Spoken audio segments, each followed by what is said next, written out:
Hello all, welcome to the course Power Plant Engineering.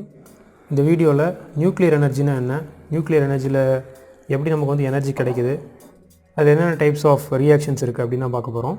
And nuclear எனர்ஜியோட advantages, disadvantages, எவ்வளோ amount of energy அதில் நம்ம expect பண்ணலாம், அந்த மாதிரி விஷயங்கள் எல்லாமே பார்க்க போகிறோம். ஸோ ஃபஸ்ட்டு நியூக்ளியர் எனர்ஜிக்குள்ளே போகிறதுக்கு முன்னாடி அட்டாமிக் ஸ்ட்ரக்சரை பற்றி பார்ப்போம். ஸோ நியூக்ளியர் டெக்னாலஜி என்ன பண்ணுது அப்படின்னா, ஒரு ஆட்டமில் இருக்கக்கூடிய அந்த பவரை தான் வந்து நம்ம அதை எடுத்து அந்த பவரை தான் நம்ம யூஸ் பண்ண போகிறோம். ஆட்டம் அப்படிங்கிறது ரொம்பவே சின்ன விஷயம், அது எல்லாத்துலேயுமே ஆட்டம்ஸ் இருக்கும். அந்த ஆட்டம் நம்ம வந்து ஸ்ப்ளிட் பண்ணுறது மூலிமா அதுலேருந்து எனர்ஜி வந்து பெரிய அளவு கிடைக்கும் அப்படின்னு சொல்கிறாங்க. நியூக்ளியஸ் ஆஃப் த ஆட்டம் வந்து it will have positively charged protons and நான் சார்ஜ்டு நியூட்ரான்ஸ் அப்படின்ட்டு இருக்கும். இது போக நெகட்டிவ்லி சார்ஜ் எலக்ட்ரான்ஸ் வந்து அந்த நியூக்ளியஸை சுற்றி ரவுண்ட் அடிச்சிட்ருக்கும் அப்படிங்கிறதான் விஷயம். So it will have proton, neutron and electron. Atoms always contain equal number of protons and electrons, so they will be electrically neutral. ஒரு ஆட்டம் இருக்குது அப்படின்னா எத்தனை நம்பர் ஆஃப் ப்ரோட்டான்ஸ் இருக்கோ அதே சிமிலர் நம்பர் ஆஃப் எலக்ட்ரான்ஸும் இருக்கும். அப்படி இருந்துச்சு அப்படின்னா பாசிட்டிவும் நெகட்டிவும் வந்து ஈக்குவலாக இருக்குது, ஸோ அப்படின்னா நியூட்ரலாக இருக்குது அப்படின்னு அர்த்தம். And atoms can have different number of neutrons in their nuclei. சில ஆட்டம்ஸில் பார்த்தா நம்பர் ஆஃப் நியூட்ரான்ஸ் வந்து டிஃப்ரெண்ட்டாக இருக்கும். ஸோ அப்படி டிஃப்ரெண்ட்டாக இருந்துச்சு அப்படின்னா they are known as isotopes. And எல்லா ஐசோடோப்ஸுமே வந்து ஸ்டேபிளாக தான் இருக்கும். But some of the isotopes என்ன ஆகும் அப்படின்னா தேல் ஸ்பான்டேனியஸ்லி பிரேக். ஸோ அப்படி பிரேக் ஆகும்போது என்ன ஆகும்னா, அது பிரேக் ஆகும்போது எனர்ஜி வந்து எமிட் பண்ணிகிட்டு இருக்கும். So that energy is known as radiation. So isotopes அப்படிங்கிறது நியூட்ரான்ஸோட கவுண்ட்டு டிஃபர் ஆகுது. ஒரு ஆக்சுவலான ஒரு ஆட்டமில் இருக்கக்கூடிய கவுண்ட்டை விட கொஞ்சம் டிஃபர் ஆகும்போது வந்து அது வந்து ஐசோடோப்ஸ் அப்படின்னு சொல்கிறாங்க. அது மோஸ்ட் ஆஃப் த ஐசோடோப்ஸ் வந்து ஸ்டேபிளாக தான் இருக்கும். இந்த அன்ஸ்டேபிள் ஐசோடோப்ஸ் என்ன பண்ணும் அப்படின்னா அது ஸ்டேபிள் ஆகிறதுக்காக அது வந்து பிரேக் ஆகும். ஸோ அப்படி பிரேக் ஆகும்போது எனர்ஜி ரிலீஸ் பண்ணுது, அந்த எனர்ஜியை தான் ரேடியேஷன் அப்படின்னு சொல்கிறோம். இந்த ரேடியேஷனை தான் வந்து நியூக்ளியர் வெப்பன்ஸ் எல்லாமே யூஸ் பண்ணுறாங்க. Nuclear weapons harness a specific type of decay called nuclear fission. இந்த டிகேங்கிறது இது, அந்த ஐசோடோப்ஸ் வந்து பிரேக் ஆகிட்டு இருக்கிறது தான் டிகேன்னு சொல்கிறாங்க. This is the splitting of the nucleus into 2 smaller fragments. இப்போ இது ஒரு நியூக்ளியஸ் இருக்குது அப்படின்னா இந்த நியூக்ளியஸ் ரெண்டாக பிரியுது. ஸோ அப்படி பிரியும் போது அது ஸ்டேபிள் ஆகிறதுக்காக ரெண்டாக பிரிஞ்சிட்டு இருக்குது, பட் அப்போ எனர்ஜி வந்து ப்ரொடியூஸ் ஆகிட்டுருக்கு. And the fuel used for the first nuclear weapon is uranium-235, which is naturally occurring isotope. இது நேச்சுரலாகவே வந்து ஐசோடோப்பாக தான் இருக்குது, which means it is having different number of neutrons. And uranium-235 has an extremely large nucleus that can be split when it is hit with a high speed neutron. ஒரு ஆட்டமாக நம்ம split பண்ணணும் அப்படின்னா அங்கே வந்து இன்னொரு ஹை ஸ்பீட் நியூட்ரான் வந்து அது மேலே போய் படணும்.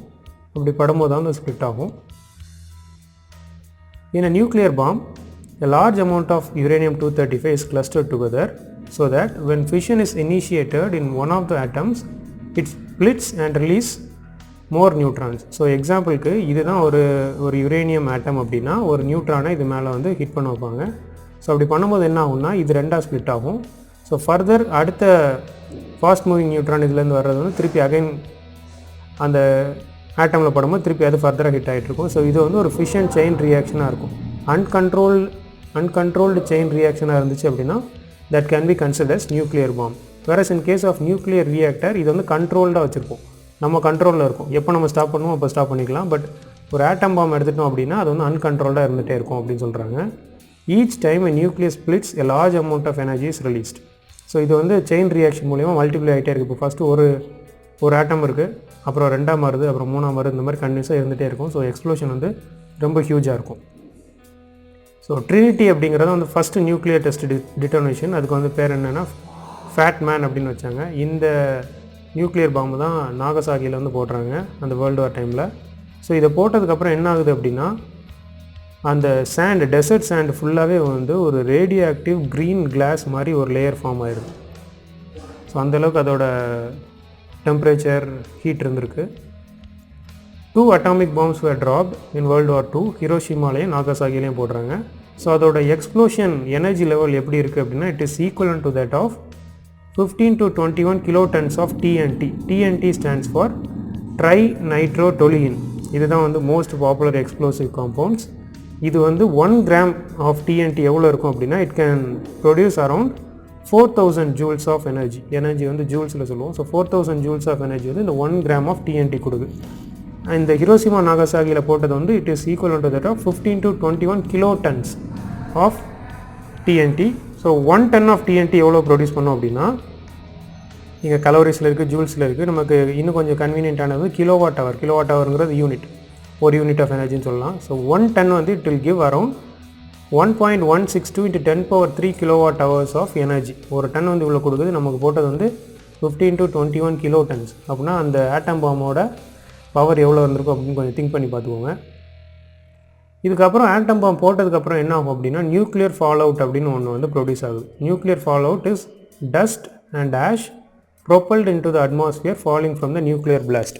அந்த நியூக்ளியர் பிளாஸ்ட் ஆனதுக்கப்புறம் அதுலேருந்து வரக்கூடிய டஸ்ட்டு, ஆஷ், இந்த மாதிரி விஷயங்கள் தான் நியூக்ளியர் ஃபால் அவுட்னு சொல்கிறாங்க. இதில் இருக்கக்கூடிய ரேடியேஷனை மெஷர் பண்ணக்கூடிய யூனிட் வந்து என்னென்னா ரெம்ஸ். இந்த ரெம்ஸுங்கிறது எப்படின்னா it is defined as the dosage in radiation rates that will cause the same amount of biological injury as 1 rad of X-rays or gamma rays will produce. ஒரு rad of X-rayோ இல்லை gamma rayோ எவ்வளோ produce பண்ணும் அப்படிங்கிறது அதோட definition. So இதில் வந்து 100 to 200 ட்ரம்ஸ்னால் mild symptoms produce ஆகும், vomiting sensation வரும். இதே 400 to 600 ட்ரம்ஸ் இருந்துச்சு அப்படின்னா 50% ஆஃப் மார்டாலிட்டி ரேட், அதாவது டெத் ரேட் இருக்கும். 600 to 1000 இருந்துச்சு அப்படின்னா இட் வில் காஸ் டெத். 1000 ட்ரம்ஸ்க்கு மேலே போச்சு அப்படின்னா வித்தின் ஃபியூ ஹவர்ஸ் இறந்து போகிறதுக்கான பாசிபிலிட்டிஸ் இருக்குது. அண்ட் இதுலேயே இதை வந்து எக்ஸ்டீரியர், நம்ம மேலே வந்து இந்த டஸ்ட்டு படுது அப்படிங்கிற கேஸில் இன்டீரியர் எக்ஸ்போஷர் இருக்குது, அதாவது ப்ரீத்திங் மூலியமாகவோ இல்லை இன்ஜெக்ட் பண்ணுறது மூலியமாகவோ இருக்குது அப்படின்னா கண்டிப்பாக அது வந்து இன்னும் அதிகமான எஃபெக்ட் இருக்கும் அப்படின்னு சொல்கிறாங்க. அண்ட் ஆவரேஜாக ஒரு ஹியூமன் பீயிங் வந்து 620 மில்லிரம்ஸ் ஆஃப் ரேடியேஷன் ஒரு வருஷத்துக்கு 620 மில்லிரம்ஸ் ஆஃப் ரேடியேஷன் வந்து ஒரு வருஷத்துக்கு வந்து அவர் வந்து எக்ஸ்போஸ் ஆகிட்டு இருக்கிறாங்க. It may be because of natural or manmade sources மூலியமாக. ஸோ 600 மில்லிரம்ஸ் எங்கே இருக்குன்னு யோசிச்சுக்கோங்க, 600 to 1000 ட்ரம்ஸ் எங்கே இருக்குன்னு யோசிச்சுக்கோங்க. So we have a huge difference. Next is nuclear reactor. இந்த நியூக்ளியர் எனர்ஜியை எலக்ட்ரிசிட்டியாக கன்வெர்ட் பண்ணக்கூடிய ஒரு டிவைஸ் தான் வந்து nuclear reactor. It is very similar to that of a normal power plant. ஒரு பவர் பிளான்ட்டில் எப்படி ஃபாசில் ஃபியூல்ஸ் வச்சு பண்ணுறோமோ, ஒரு பாய்லரில் எப்படி பண்ணிகிட்டு இருக்கோமோ அதே சிமிலர் கேஸ் தான் நியூக்ளியர் ரியாக்டரும் பண்ணும்போது. So here water is boiled, அப்புறம் அந்த ஸ்டீம் ப்ரொடியூஸ் ஆன டர்பைனுக்குள்ளே போகுது, அதுக்கப்புறம் ஜென்ரேட்டர் வரப்போகுது. ஜென்ரேட்டர் மூலிமா நம்ம எலக்ட்ரிசிட்டி ப்ரொடியூஸ் பண்ண போகிறோம். ஸோ ரொம்ப சிம்பிளான கான்செப்ட் தான். நியூக்ளியர் பவர் பிளான்ட்டை பற்றின இன்ஃபர்மேஷன் வீடியோவில் இருக்குது, அதுக்கான லிங்க் நான் டிஸ்கிரிப்ஷனில் போடுறேன், நீங்கள் பார்த்துக்கோங்க. As with nuclear bombs, the primary fuel is U-235. இந்த U-235ங்கிறது வந்து ஃபியூயல் பெல்லட்ஸாக இருக்கும். இந்த பெல்லட்ஸ் எல்லாத்தையும் வந்து ஃபியூயல் ராட்ஸாக, சிலிண்ட்ரிக்கல் ராட்ஸாக வச்சுருப்பாங்க. அண்ட் இது போக இன்னொரு டிவைஸ் இருக்குது, அது வந்து கண்ட்ரோல் ராட்ஸ்ன்னு சொல்லுவாங்க. கண்ட்ரோல் ராட்ஸ்குள்ளே நியூட்ரான் அப்சார்பிங் மெட்டீரியல் இருக்கும். ஸோ இந்த நியூட்ரான் அப்சார்பிங் மெட்டீரியல் என்ன பண்ணோன்னா இதுதான் வந்து மேஜரான ரோல் ப்ளே பண்ண போது நமக்கு எப்போ அதிகமான ரியாக்ஷன் நடக்கணும், எப்போ கம்மியான ரியாக்ஷன் நடக்கணும் அப்படின்ட்டு. ஸோ அங்கே ப்ரொடியூஸ் ஆகக்கூடிய நியூட்ரானை ஃபுல்லாக நம்ம அப்சர்வ் பண்ணிட்டோம் அப்படின்னா அடுத்த ஸ்டேஜ் ஆஃப் செயின் ரியாக்ஷனுக்கு நியூட்ரான் இல்லாமல் போயிடும். நியூட்ரான் இருந்தால் மட்டும்தான் அடுத்த அந்த ஆட்டம் வந்து ஸ்ப்ளிட் பண்ண முடியும். ஸோ நியூட்ரான் இல்லை அப்படின்னா அடுத்த செயின் ரியாக்ஷன் நடக்காது. ஸோ இந்த கண்ட்ரோல் ராடை நம்ம உள்ளே இன்சர்ட் பண்ணோம் அப்படின்னா ரியாக்ஷன் டிக்ரீஸ் ஆகும். This is because it will absorb all the neutron. Whereas அந்த கண்ட்ரோல் ராடை எடுத்துட்டோம் அப்படின்னா ரியாக்ஷன் இன்க்ரீஸ் ஆகும். So this is the influence of control rods. And kinds of reactors. So reactors எல்லாமே வந்து ஒரு கண்டெய்ன்மெண்ட் பில்டிங்குள்ளே தான் இருக்கும். இந்த ஸ்டீம் ஜென்ரேட்டர் யூனிட்டுங்கிறது ஒரு கண்டெய்ன்மெண்ட் பில்டிங்குள்ளே தான் இருக்கும். Because to prevent the radiation வெளியில் எங்கேயும் போயிடக்கூடாது அப்படிங்கிறதுக்காக, செக்யூரிட்டி ரீசன்ஸ்க்காக வந்து ஒரு கண்டெய்ன்மெண்ட் பில்டிங்குள்ளே தான் வைக்கிறாங்க. அண்ட் ஃபுகுஷிமா, இது நம்ம இப்போ ரீசெண்டாக கேள்விப்பட்ட ஒரு நேம். இந்த ஃபுகுஷிமாவில் வந்து நடந்த டிசாஸ்டர் நம்ம எல்லாருக்குமே தெரியும். இங்கே என்ன ஆகுது அப்படின்னா கோர் வந்து ஓவர் ஹீட் ஆகிடுது. இது ஓவர் ஹீட் ஆகும்போது அது பிகாஸ் ஆஃப் எர்த்குவேக் வந்ததால் அங்கே வந்து வாட்டர் பம்ப்ஸ் எதுவும் ப்ராப்பராக ஒர்க் ஆகலை பிகாஸ் ஆஃப் ஃப்ளட்டிங். ஸோ அதனால் என்ன ஆகுதுன்னா கூலிங் வாட்டர் இல்லாததுனால அந்த கோர் வந்து ஓவர் ஹீட் ஆகுது. ஓவர் ஹீட் ஆனதுக்கப்புறம் அந்த கோர் அப்படியே மெல்ட் ஆகிடுது. ஸோ இதுலேருந்து அந்த ரேடியோ ஆக்டிவ் எலமெண்ட்ஸ் எல்லாம் வந்து பசிபிக் ஓஷனில் போய் கலந்துருது. ஸோ அப்படி கலந்ததுனால என்ன ஆகுதுன்னா ப்ளூஃபின் டியூனா அப்படிங்கிற அந்த ஒரு ஃபிஷ் இருக்குது. அந்த ஃபிஷ்ஷில் கூட நமக்கு வந்து அதை சாப்பிடும்போது அதில் நமக்கு எக்ஸ்போஷர் ஆகுது ரேடியேஷனுக்குன்னு சொல்கிறாங்க. பட் இந்த நியூக்ளியர் எனர்ஜியை பார்த்தோம் அப்படின்னா it makes up only a fraction of total energy generation. உலகத்தில் ப்ரொடியூஸ் ஆகிற எனர்ஜி ஜென்ரேஷனில் இந்த நியூக்ளியர் எனர்ஜியால் ப்ரொடியூஸ் ஆகிற எனர்ஜி வந்து ரொம்ப ரொம்ப கம்மி. இங்கே நம்ம பார்த்தோம்னா நேச்சுரல் கேஸ் வந்து 25% இருக்குது, கோலில் வந்து 21% இருக்குது, ரினியூவபிள் 8% இருக்குது, பெட்ரோலியமில் 37% இருக்குது. இந்த மாதிரி we have plenty of classifications. இதில் நியூக்ளியர் எலக்ட்ரிசிட்டி பார்த்தா இட் இஸ் ஒன்லி 9%. பட் ஃப்யூச்சரில் வந்து இந்த நியூக்ளியர் எனர்ஜி ரொம்ப இம்பேக்டை க்ரியேட் பண்ணணும்னு சொல்கிறாங்க. பிகாஸ் ஃப்யூச்சரில் வந்து இந்த ஃபாசில் ஃபியூவல்ஸ் எதுவுமே இருக்காது. ஃபாசில் ஃபியூவல்ஸ்னால் கோல் இருக்காது, பெட்ரோலியம் ப்ராடக்ட்ஸ் இருக்காது. இதெல்லாம் இல்லை அப்படிங்கும்போது இதோட பேலன்ஸ் வந்து நமக்கு இங்கே தான் நமக்கு வந்து இன்க்ரீஸ் பண்ண முடியும் அப்படின்னு சொல்கிறாங்க. அண்ட் நியூக்ளியர் எனர்ஜி அப்படின்னா energy that exist within the nucleus of an atom. There are two types of nuclear energy. One is nuclear fission and second one is nuclear fusion. Nuclear fission அப்படின்னா splitting of large nucleus releasing huge amount of energy, whereas nuclear fusion is combining of smaller nuclei to form heavier nuclei releasing huge amount of energy. So ஒரு பெரிய நியூக்ளியஸை split பண்ணுறோம், அப்போ energy produce ஆகுதுன்னா அது nuclear fusion. சின்ன சின்ன nucleus எல்லாத்தையும் சேர்க்குறோம் அப்படின்னா that is known as nuclear fusion. ரெண்டுலேயுமே நமக்கு வந்து அதிகமான எனர்ஜி கிடைக்கும். இதை ஹார்னஸ் பண்ணணும் அப்படின்னா இட் ஷுட் பி கண்ட்ரோல்டு. அதை ப்ராப்பராக கண்ட்ரோல் பண்ணால் மட்டும்தான் we can harness the energy. இல்லை அப்படின்னா அது ஒரு நியூக்ளியர் பாமாக தான் கன்சிடர் ஆகும். இந்த எனர்ஜியை ஹார்னஸ் பண்ணுறதுக்கு தான் நமக்கு வந்து நியூக்ளியர் ரியாக்டர்ஸ் இருக்குது. ஸோ நியூக்ளியர் எனர்ஜி எப்படி ஒர்க் ஆகுது அப்படின்னா here you can C the energy released by the nuclear reaction heats water in a pressurized forced circuit to a very high temperature. So இதுக்குள்ளே வந்து you can see control rods and fuel rods. இந்த control rod உள்ள invest பண்ணும்போது என்ன ஆகும், வெளியில் எடுக்கும்போது என்ன ஆகும் அப்படின்னு சொல்லியிருந்தேன். ஸோ அதுலேருந்து வரக்கூடிய ஹீட் வந்து என்ன ஆகும்னா நமக்கு ஒரு கூலிங் வாட்டர் சப்ளை ஆகுது. இந்த கூலிங் வாட்டர் என்ன பண்ணோன்னா அந்த ஹீட் எல்லாத்தையும் எடுத்துகிட்டு வெளியில் கொண்டு போகுது. ஸோ இந்த கூலிங் வாட்டர் இப்போ ஹை டெம்பரேச்சர் வாட்டர் வந்து திருப்பி இன்னொரு நம்மளோட மெயின் வாட்டரில் வந்து கான்டாக்ட் ஆகுது. இன்டைரக்ட் கான்டாக்ட் தான். ஸோ இந்த வாட்டரில் வந்து ரேடியோ ஆக்டிவ் எலமெண்ட்ஸ் நிறைய இருக்குங்கிறதால இதை டேரெக்டாக நம்ம எக்ஸ்போஸ் பண்ண மாட்டோம். ஸோ இங்கே வந்து இன்னொரு வாட்டர் இருக்குது. இந்த வாட்டர் என்ன பண்ணோன்னா இந்த பைப்பில் போகக்கூடிய அந்த ஹாட் வாட்டரில் இருக்கக்கூடிய ஹீட் எல்லாத்தையும் எடுத்து ஹை டெம்பரேச்சர் ஸ்டீமாக இங்கே வந்துடுது. ஸோ அந்த ஸ்டீம் தான் திருப்பி டர்பைனுக்கு போய் டர்பைனில் வந்து we are producing mechanical energy that is being connected to a generator where it is being converted into electrical energy. So இந்த ப்ராசஸ் இப்படியே முடிஞ்சிருது. இந்த ஸ்டீம் என்ன பண்ணும் அப்படின்னா நெக்ஸ்ட் கண்டென்சருக்கு வருது. கண்டென்சர்லேருந்து கண்டென்சேட்டாக கன்வெர்ட் ஆகி அகைன் த ப்ராசஸ் கண்டினியூஸ். இது போக எக்ஸ்ட்ரா கூலிங் டவர் இருக்குது. இந்த மாதிரி have some extra accessories also. So nuclear power plant எப்படி ஒர்க் ஆகுது அதோட லே அவுட் இன்னும் டீட்டெயிலாக எக்ஸ்பிளைன் பண்ணுறதுக்கு I have a video available. So அதுக்கான லிங்க்கை நான் டிஸ்கிரிப்ஷனில் போடுறேன், நீங்கள் போய் பார்த்துக்கோங்க. ஸோ சேம் இதுக்கான எக்ஸ்ப்ளனேஷன்ஸ் எல்லாமே வந்து இட் இஸ் அவைலபிள் இந்த வீடியோ. எவ்வளோ எனர்ஜி ப்ரொடியூஸ் ஆகும் அப்படிங்கிறது தான் இங்கே இம்பார்ட்டண்ட். பிகாஸ் நியூக்ளியர் பவர் பிளான்ட்டை பற்றி சொல்கிறோம் அப்படின்னா அதில் எவ்வளோ அமௌண்ட் ஆஃப் எனர்ஜி ப்ரொடியூஸ் ஆகும்னா ஒரு சிம்பிளான கேல்குலேஷனில் என்ன சொல்கிறாங்கன்னா 1 gram of uranium 235 can deliver up to energy which is equivalent to that of 3.5 metric tons of coal. 3500 kilogram of கோலை நம்ம எடுத்து அதுலேருந்து வரக்கூடிய எனர்ஜி வந்து we can expect from a small pellet of 1 gram of uranium 235. நான் college படிச்சுட்டு இருக்கும்போது என்னோடய ப்ரொஃபஸர் ஒருத்தர் சொல்லுவார், 1 கிராம் ஆஃப் யுரேனியமோ இல்லை 1 கிராம் ஆஃப் நியூக்ளியர் எனர்ஜி ஆட்டமோ வச்சு நீங்கள் வந்து உங்களோட வெஹிக்கிளை லைஃப் லாங் ஃபுல்லாக நீங்கள் ரன் பண்ணிக்கலாம், உங்களோட லைஃப் டைம் ஃபுல்லாக ரன் பண்ணிக்கலாம் அப்படிங்கிற மாதிரி அவர் சொல்லுவார். ஸோ அவ்வளோ கம்மியான வெஹிக்கிளை நம்ம வச்சுருந்தா கூட we can expect so much amount of energy, but அதை ப்ராப்பராக நம்ம வந்து ஹேண்டில் பண்ணணும், கண்ட்ரோல் பண்ணணும். And worldwide nuclear power reactors, there are almost 440 nuclear power reactors in 31 countries. 30 more are under construction. So they account for 16% of world's electricity. They produce around 351 gigawatts of electricity. And nuclear electricity எங்கெங்கெல்லாம் இருக்குது அப்படின்னு பார்த்தா எல்லாமே வந்து ஜிகாவாட்ஸில் இருக்குது. Total 350ல் எவ்வளோ எங்கெங்கே produce பண்ணுறாங்கங்கிற ஒரு சின்ன கேல்குலேஷன். யூஎஸில் வந்து 97, நார்த் அமெரிக்கா ரீஜனில் வந்து 109, ஃப்ரான்ஸில் வந்து 63, இந்த மாதிரி ட்ரெண்ட்ஸ் இருக்குது. And next is nuclear fission reaction. Here you can see uranium 235. இந்த uranium 235ல ஒரு நியூட்ரான் வந்து இதில் படுது. ஸோ அப்படி படும்போது என்ன ஆகும்னா இது வந்து ஒரு ஐசோடோப்பாக கன்வெர்ட் ஆகுது. அப்போ இது வந்து ஸ்ப்ளிட் ஆகும் ரெண்டு டாட்டர் நியூக்ளியை 2 ப்ரொடியூஸ் ஆகுது. ஸோ இதிலேருந்து கொஞ்சம் அமௌண்ட் ஆஃப் யுரேனியம் ஸ்ப்ளிட் ஆகும். அது என்ன பண்ணுன்னா அடுத்த கேட்டகரியில் இருக்கக்கூடிய யுரேனியம் மேலே படும். ஸோ அப்படி படும்போது அங்கேருந்து ஸ்ப்ளிட் ஆகுது. இந்த மாதிரி கண்டினியூஸாக ஸ்ப்ளிட் ஆகிட்டே இருக்கும். ஸோ ஒவ்வொரு ஸ்ப்ளிட்டிங்லேயும் வந்து it will release huge amount of energy. So இப்படி ஸ்ப்ளிட் ஆகும்போது இதிலேருந்து எக்ஸ்ட்ரா நியூட்ரான்ஸ் வரும். அந்த நியூட்ரான்ஸ் வந்து திருப்பி அடுத்த ஃபர்தர் யுரேனியமாக போய் படும். ஸோ இப்படி தான் வந்து நம்ம ப்ராசஸ் பண்ணிகிட்டே இருப்போம். ஸோ ஒரு ஸ்லோ நியூட்ரான் இருக்கும். அந்த ஸ்லோ நியூட்ரான் வந்து யுரேனியம் 235ல் படும்போது ஃபாஸ்ட் நியூட்ரானாக மாறும். இந்த ஃபாஸ்ட் நியூட்ரான் வச்சு நமக்கு வந்து அவ்வளோ பெரிய யூஸ் கிடையாது. ஏன்னா ஃபாஸ்ட் நியூட்ரான் வந்து எஸ்கேப் ஆகி போகிறதுக்கான பாசிபிலிட்டிஸ் நிறைய இருக்குது. ஸோ அது எஸ்கேப் ஆகி போகக்கூடாது அப்படிங்கிறக்காக என்ன பண்ணுவோம்னா மாடரேட்டர்ஸ் வச்சுருப்போம். இந்த மாடரேட்டர் என்ன பண்ணுவோம்னா இதை ஸ்லோ டவுன் பண்ணும். அதை ஸ்லோ டவுன் பண்ணி ஸ்லோ நியூட்ரானாக கன்வெர்ட் ஆகுது. அடுத்த ஸ்டேஜ் ஆஃப் யுரேனியம் மேலே அது படும்போது திருப்பி ரெண்டாக ஸ்ப்ளிட் ஆகும். ஸோ இந்த மாதிரி தான் கேட்டகரிஸ் நடந்துகிட்டே இருக்கும். And next is nuclear waste.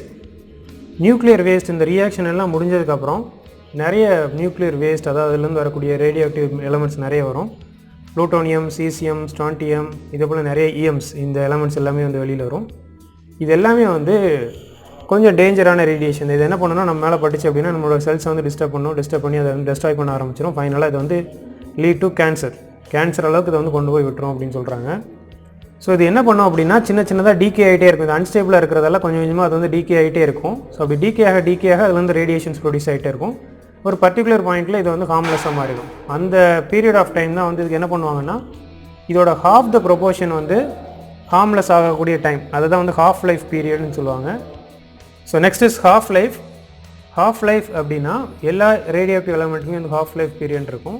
It is a time for half of its atom to decay. ஒரு ஆட்டம் வந்து பாதியாக குறையிறதுக்கு ஆகக்கூடிய டைம் தான் அந்த half life. It ranges from a fraction of second to billions of years. Uranium 238க்கு வந்து it is around 4.5 billion years. இதில் ஹாஃப் லைஃப் அதிகமாக அதோட இன்டென்சிட்டி, ரேடியேஷன் இன்டென்சிட்டி வந்து கம்மியாக இருக்கும் அப்படின்னு சொல்கிறாங்க. 10 ஹாஃப் லைஃப் வந்துருச்சு அப்படின்னா அது வந்து ஹார்ம்லெஸ் ஆயிரும் அப்படிங்கிறது case. Next is types of waste. Most dangerous radio active waste தான் வந்து high level waste. And spent fuels comes from nuclear reactors. இதெல்லாம் வந்து ஹை லெவல் வேஸ்ட்னு சொல்கிறாங்க. And liquid solid waste from plutonium production, இது எல்லாமே வந்து ஹை லெவல் வேஸ்ட். செகண்ட் வந்து transuranic waste. It includes clothing, tools, other materials contaminated with plutonium. இந்த மாதிரி ரேடியோ ஆக்டிவ் எலமெண்ட்ஸு கூட அது பட்டு கண்டாமினேட் ஆனது எல்லாமே வந்து transuranic waste. And next is low and mixer low level waste. It includes radioactive and hazardous waste from hospitals, research institutions and decommissioned power plants. இதோட volume பார்த்தா it is around 472 million cubic feet அளவுக்கு இந்த low level waste வந்துட்டு இருக்கு.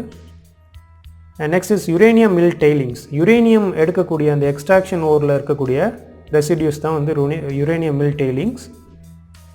இது எப்படிலாம் manage பண்ணலாம் அப்படின்னா தி கேன் பி ஸ்டோர்டு. ஒரு பர்டிகுலர் இப்போ லோ லெவல் வேஸ்ட்லாம் இருக்குது அப்படின்னா இந்த கிளாத்திங்ஸ் மாதிரி இதெல்லாம் இருக்குன்னா அதை வந்து ஸ்டோர் பண்ணி வச்சுக்கலாம். ஏதாவது ஒரு இடத்துல நம்ம ஸ்டோர் பண்ணி வச்சுக்கலாம்.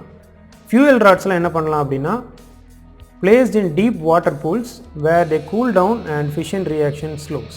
இந்த மாதிரி ஃபியூயல் ராட்ஸ், யூஸ் ஆன ஃபியூயல் ராட்ஸ் எல்லாத்தையும் டெம்பரரியாக ஸ்டோர் பண்ணி வச்சுட்டு அதுக்கப்புறம் ஒரு பெரிய மெட்டல் அண்ட் கான்க்ரீட் கண்டெய்னருக்குள்ளே வச்சு நம்ம அந்த வேஸ்ட் எல்லாத்தையும் ஸ்டோர் பண்ணி வச்சிடலாம். அண்ட் இது போக இருக்கக்கூடிய ஆல்டர்னேட்டிவ் மெத்தட்ஸ் என்னென்னா டிரான்ஸ்மியூட்டேஷன் ப்ராசஸ். இதில் வந்து வேஸ்ட் ஃபியூவல்ஸை டிஃப்ரெண்ட் டைப் ஆஃப் ரியாக்டருக்கு யூஸ் பண்ணி இன்னும் லெஸ் டேஞ்சரஸ் வேஸ்ட்டாக கன்வெர்ட் பண்ணலாம். அண்ட் ஜியாலஜிக்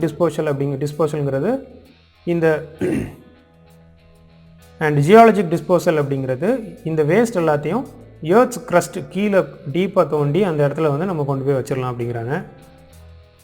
இதில் இருக்கக்கூடிய அட்வான்டேஜஸ்ன்னு பார்த்தா எனர்ஜி சோர்ஸ், ரொம்ப abundant amount of energy source இருக்குது. ஒரு கிராம்லேயே வந்து it can replace around 3500 kilograms of coal. அவ்வளோ தூரத்துக்கு நமக்கு வந்து எனர்ஜி இருக்குது. அண்ட் ஒரு ரியாக்டரை வந்து வருஷ கணக்காக நீங்கள் ரீஃபியூல் பண்ணாமல் ரன் பண்ணிக்கிட்டே இருக்கலாம். நான் சொன்ன மாதிரி 1 கிராம் ஆஃப் நியூக்ளியர் எனர்ஜி வச்சு நீங்கள் உங்கள் வாழ்நாள் ஃபுல்லாக உங்களோட வெஹிக்கிளை ரன் பண்ணிக்கலாம் அப்படிங்கிறதான் விஷயம். ஏர் பொல்யூஷன் கிடையாது, ஸ்மோக், இந்த மாதிரி விஷயங்கள் எதுவுமே வராது. அண்ட் கான்ஸ் அப்படின்னு பார்த்தா it produces radio active waste. இதுக்குன்ட்டு permanent long term disposal site எதுவுமே இல்லை. And there is a relatively short supply of U-235. இது வந்து ரொம்ப கம்மியாக தான் இருக்குது. It can range over 100 to 200 years. இன்னும் 100-200 வருஷத்துக்கு தான் இந்த யுரேனியம் 235 நமக்கு கிடைக்கும். அண்ட் இந்த பிளான்ட்டை பில்ட் பண்ணுறது ரொம்ப காஸ்ட்லி. ஒரு சின்ன மைனர் மெயின்டெனன்ஸ் ப்ராப்ளம் வந்தால் கூட அதோட எக்ஸ்பென்ஸ் வந்து அதிகமாக இருக்கும் அப்படிங்கிறாங்க. சேஃப்டி கன்சர்ன்ஸ் எல்லா பக்கமே இருக்குது. ஒரு நியூக்ளியர் பவர் பிளான்ட்டை நீங்கள் கன்ஸ்ட்ரக்ட் பண்ணணும் அப்படின்னா அதுக்கு வந்து பல தடங்களை தாண்டி தான் கன்ஸ்ட்ரக்ட் பண்ண வேண்டியிருக்கும் because of safety reasons. And இந்த வீடியோவில் I hope I have given you some information related to nuclear energy. ஒரு ஆட்டம்னா என்ன, நியூட்ரான், ப்ரோட்டான், எலக்ட்ரான், இதை பற்றி பார்த்தோம். நியூக்ளியர் ஃபிஷன், நியூக்ளியர் ஃபியூஷன் பற்றி பார்த்தோம். அண்ட் தென் ஒரு நியூக்ளியர் ரியாக்டர், நியூக்ளியர் பவர் பிளான்ட்டில் என்ன மாதிரி நடக்குது அப்படிங்கிற விஷயங்கள்லாம் பார்த்தோம். அதோட pros and cons of nuclear எனர்ஜியும் பார்த்தோம். நெக்ஸ்ட் வீடியோவில் இன்னொரு நல்ல கண்டென்ட்டோடு உங்களை மீட் பண்ணுறேன். தேங்க்யூ ஃபார் வாட்சிங்.